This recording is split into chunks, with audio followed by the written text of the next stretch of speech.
আমাদের সাথে রয়েছেন শিক্ষক, সাংবাদিক ও লেখক মোহাম্মদ মিনারুল ইসলাম, যার জন্ম মেহেরপুরের গাংনী উপজেলার মঠমুড়া ইউনিয়নের বাউড় গ্রামে।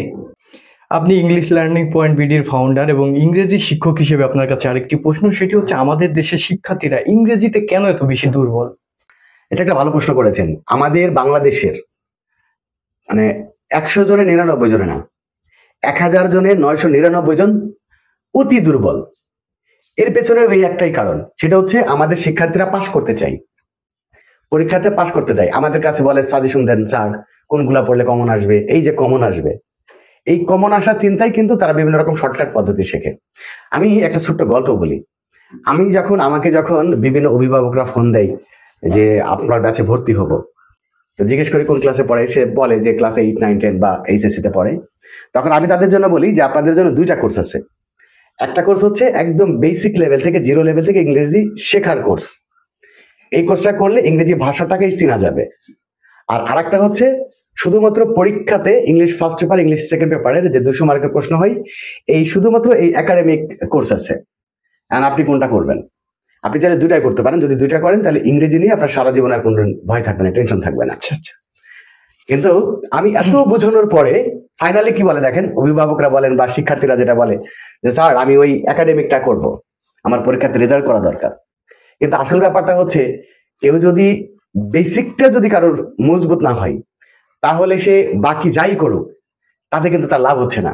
উদাহরণ যদি বলি, যে যদি ফিলিং গ্যাপের ক্ষেত্রে বলেন বা সাবজেক্ট প্রিফিক্স এর কথা বলেন, যে নাউনের আগে অ্যাডজেক্টিভ বসে, এখন ওই বাচ্চাটা নাউনই চেনে না, কথা বলেন, তাহলে তো ওই রুলস দিয়ে তার কিছু হচ্ছে না। অবশ্যই আমাদের শিক্ষার্থীরা বেসিক থেকে ইংরেজি শেখে না, বেসিক গ্রামের তারা কোনো গুরুত্বই দেয় না, যার কারণে তারা ওই শর্টকাট পদ্ধতিতে তারা রেজাল্ট করতেছে।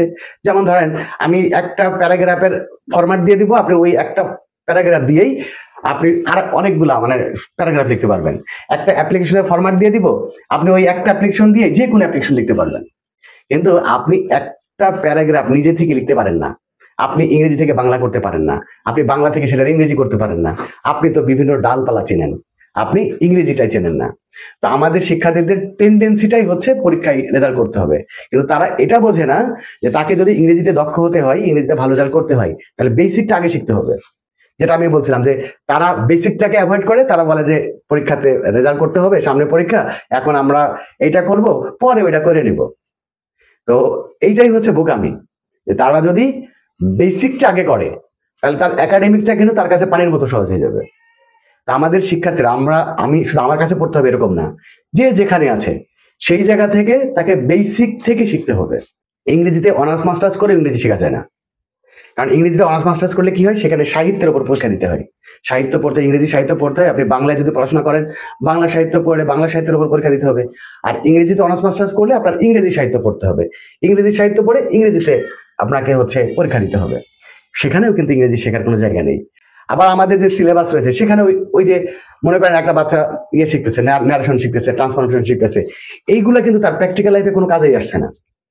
তো আপনাকে যদি ইংরেজি শিখতে হয় তাহলে যে কোথাও থেকে আপনাকে আলাদা করে শিখতে হবে, একদম 0 লেভেল থেকে।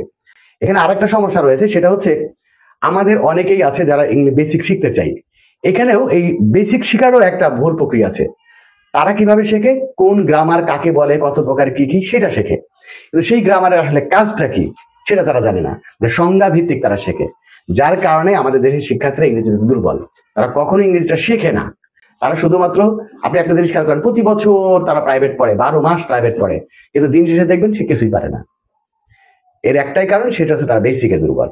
আমার পরামর্শ হচ্ছে বাংলাদেশের প্রত্যেকটা শিক্ষার্থীর ক্ষেত্রে, যদি তারা ইংরেজিতে ভালো রেজাল্ট করতে চায় এবং তারা যদি ইংরেজির ভয় সারা জীবনের জন্য দূর করতে চায়, তাহলে বেসিকটা তাকে আগে ধরতে হবে। তাকে নিজে থেকেই ইংরেজিতে লেখা শিখতে হবে। একটা সেন্টেন্স কিভাবে মেক হচ্ছে, একটা সেন্টেন্সের কোন অংশটা আগে ব্যবহার করতে হবে, কোন অংশটা পরে ব্যবহার করতে হবে, এই বিষয়গুলো একদম 0 লেভেল থেকে তাকে একটা স্টেপ পর্যন্ত আগে শিখতে হবে।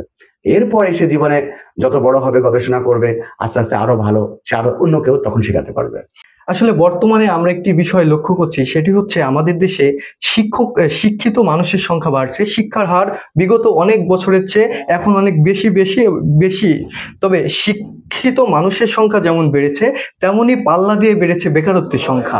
আপনি কি মনে করেন আসলে শিক্ষিত মানুষের সংখ্যা যেমন বেড়েছে, আসলে এই বেকারত্ব সংখ্যা কেন বাড়ছে? তাহলে প্রকৃত শিক্ষা কি মানুষ পাচ্ছে না? এই সমস্যা দূরীকরণে কি করা যায় বলে আপনি মনে করেন? এর পেছনে অনেকগুলো কারণ আছে, তার মধ্যে মেইন কারণ হচ্ছে দুইটা কারণ। তার মধ্যে প্রধান কারণটা হচ্ছে আমাদের শিক্ষা ব্যবস্থা। আমাদের শিক্ষা ব্যবস্থায় আমাদের শিক্ষার্থীদের উদ্দেশ্যটা এরকম যে তার বড় হয়ে চাকরি করতে হবে। প্রত্যেকটা শিক্ষার্থী পড়াশোনা করছে যে বড় হয়ে একটা ভালো চাকরি করবে। এই টেন্ডেন্সিটাই মূলত হচ্ছে তাদেরকে আরো বেকার বানিয়ে দিচ্ছে, কারণ তারা চাকরি ছাড়া তারা আত্মনির্ভরশীল হয়ে কোনো কিছু করবে এই চিন্তা চেতনা তাদের মাথার মধ্যে নেই, এবং তাদের মধ্যে কারিগরি জ্ঞান, প্রযুক্তিগত জ্ঞান তাদের মধ্যে নেই। এটা একটা কারণ। দ্বিতীয় কারণটা হচ্ছে আমাদের শিক্ষার্থীরা তারা বেসিক থেকে কোনো কিছু আসলে শেখে না। তারা শুধুমাত্র পরীক্ষাতে ভালো রেজাল্ট করা যায় কেমনে, কি কি ফাঁকি দেওয়া বুদ্ধি আছে, কি কি শর্টকাট পথ পলিসি আছে। আমি একজন শিক্ষক হিসাবে আমার কাছে কিন্তু একটা প্রশ্ন সবসময় করা হয় যে স্যার কোনগুলা পড়লে কমন আসবে, এই যে কমন আসবে এই একটা টেন্ডেন্সি। আরেকটা ব্যাপার হচ্ছে স্যার এটাকে আমি তো এটা পারি না, এটা কিভাবে করলে আমি পরীক্ষায় ভালো মার্ক পাবো। সবসময় কিন্তু চিন্তা করে যে পরীক্ষাতে একটা ভালো মার্ক আসবে কিভাবে, শর্টকাট টেকনিকে ফাঁকি দেওয়া বুদ্ধি এইরকম। যার কারণে কি হচ্ছে দেখেন, সার্টিফিকেট দিয়ে কিন্তু চাকরি হয় না। চাকরি করতে গেলে ওই শিক্ষার্থীকে চাকরির জন্য পরীক্ষা দিতে হবে। এবার যখন একটা স্টুডেন্ট পরীক্ষা দিচ্ছে চাকরির জন্য, সে কিন্তু ওইখানে এখন যে আপনি তার একাডেমিক পরীক্ষাতে 33 পেলে পাস, সে বিভিন্ন দিয়ে মনে করেন যে একটা ভালো রেজাল্ট করলো, কিন্তু চাকরি পরীক্ষায় গিয়ে তো আর 33 পেলে পাস না। তখন তো আপনাকে টিকতে হবে, আপনাকে সেরাদের মধ্যে সেরা থাকতে হবে। যদি আপনি সেরাদের মধ্যে সেরা হতে পারেন তাহলে কিন্তু আপনার চাকরিটার সম্ভাবনা আছে, চাকরি হওয়াটা। তা আপনি বারবার পরীক্ষা দিচ্ছেন চাকরির জন্য আর আপনি চাকরি পরীক্ষায় টিকতেছেন না। যারা চাকরি পরীক্ষায় টিকছে তাদের কিন্তু চাকরি হয়ে যাচ্ছে। বারবার যখন আপনি চাকরি পরীক্ষা থেকে ফেল করছেন তাহলে চাকরি তার হবে না। সেক্ষেত্রে আমার পরামর্শটা হচ্ছে যে দুইটা দিক থেকে একটা শিক্ষার্থীকে এগোতে হবে। নাম্বার ওয়ান, তার একটা লক্ষ্য থাকবে, সে ভবিষ্যতে কি হবে, কি করবে, সেই লক্ষ্য মোতাবেক তাকে পরিশ্রম করতে হবে। যদি সে পরিশ্রম করে এবং সে যদি প্রত্যেকটা সাবজেক্ট একদম বেসিক থেকে, ধরেন ইংরেজির কথা বলি, আপনি যদি আজকে চাকরি পরীক্ষাগুলোতে যারা ইংরেজি ভালো জানে তাদেরকে কিন্তু ডিমান্ড করে, এবং আপনি যদি অ্যাডমিশনের কথা চিন্তা করেন, অ্যাডমিশন দিতে গেলে 100 মার্কের মধ্যে 25 মার্কের ইংরেজি থাকে। চিন্তাটা করেন, এই 25 মার্কের ইংরেজিতে যদি সে পাশ করে তাহলে বাকি 75 মার্কের খাতা কিন্তু দেখা হবে, নাহলে কিন্তু দেখা হবে না। অধিকাংশ শিক্ষার্থীরা এই 25 মার্কে পাশ করতে পারে না, যার কারণে বাকিতে ভালো করেও সে কিন্তু আর অ্যাডমিশনে টিকছে না। ঠিক চাকরি পরীক্ষাগুলোতে কিন্তু এমনই হচ্ছে। তো সেই ক্ষেত্রে প্রত্যেকটা শিক্ষার্থীকে যখন পড়াশোনা করবে তার লক্ষ্য থাকতে হবে যে আমাকে এটা হইতে হবে।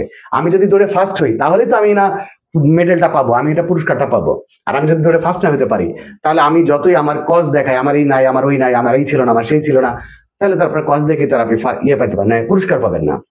এই জন্য প্রত্যেকটা শিক্ষার্থীকে যখন থেকে লেখাপড়া করবে একদম প্রাইমারি লেভেল থেকে, মাধ্যমিক লেভেল থেকে, তাকে একদম প্রত্যেকটা বিষয় ভালোভাবেই পড়াশোনা করতে হবে, যাতে করে চাকরি পরীক্ষায় গিয়েও যেন সে প্রত্যেকটা প্রশ্নের অ্যান্সার দিতে পারে, তাহলে সে চাকরি পাবে। যদি সে চাকরি নাও পায়, সে যদি কোনো সেলফ এমপ্লয়মেন্ট করে, তাও সে সফলতা অর্জন করতে পারবে, কারণ এটা তার দক্ষতা, এটা তার যোগ্যতা।